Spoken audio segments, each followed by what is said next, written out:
Assalamualaikum warahmatullahi wabarakatuh. Kembali lagi dengan saya Nur Iftitah Idris. Di sini saya akan menjelaskan mata kuliah sistem operasi, yaitu tentang struktur komputer.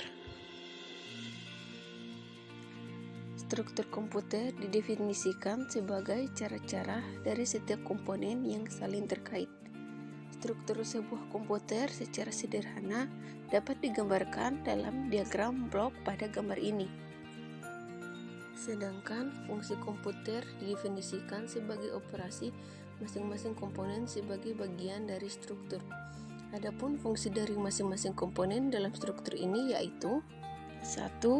Input device atau disebut dengan alat masukan, yaitu perangkat keras komputer yang berfungsi sebagai alat untuk memasukkan data atau perintah ke dalam komputer seperti keyboard dan mouse. Kedua, output device atau disebut dengan alat keluaran. Perangkat keras komputer yang berfungsi untuk menampilkan keluaran sebagai hasil pengolahan data. Keluarnya dapat berupa hard copy, soft copy, ataupun berupa suara. Contohnya yaitu printer, monitor, dan speaker. 3. I/O ports. Bagian ini digunakan untuk menerima atau mengirim data keluar sistem. Peralatan input dan output di diagram terhubung melalui port ini. 4.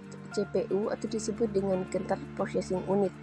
CPU merupakan otak sistem komputer dan memiliki dua bagian fungsi operasional, yaitu Arithmetical Logical Unit sebagai pusat pengolahan data dan Control Unit sebagai pengontrol kerja komputer. 5. Memori. Memori terbagi menjadi dua, yaitu memori internal dan eksternal. Memori internal berupa RAM yang berfungsi untuk menyimpan program yang kita oleh untuk sementara waktu, dan ROM, yaitu memori yang hanya bisa dibaca dan berguna sebagai penyedia informasi pada saat komputer pertama kali dinyalakan. 6. Database adalah jalur-jalur perpindahan data antara modul dalam sistem komputer, karena pada suatu saat tertentu masing-masing saluran hanya dapat membawa satu bit data. Maka jumlah bit yang dapat ditransfer pada suatu saat. Lebar data bus ini menentukan kinerja sistem secara keseluruhan. Sifatnya bidireksional, artinya CPU dapat membaca dan menerima data melalui database ini. Database biasanya terdiri atas 8, 16, 32, atau 64 jalur paralel. 7. Address bus digunakan untuk menandakan lokasi, sumber, ataupun tujuan pada proses transfer data. Pada jalur ini, CPU akan mengirimkan alamat memori yang akan ditulis atau dibaca. Address bus biasanya terdiri atas 16, 20, 24, atau 32 jalur paralel.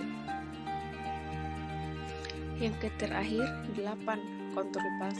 Control bus digunakan untuk mengontrol penggunaan serta akses ke database dan address bus. Terdiri atas 4 sampai 10 jalur paralel.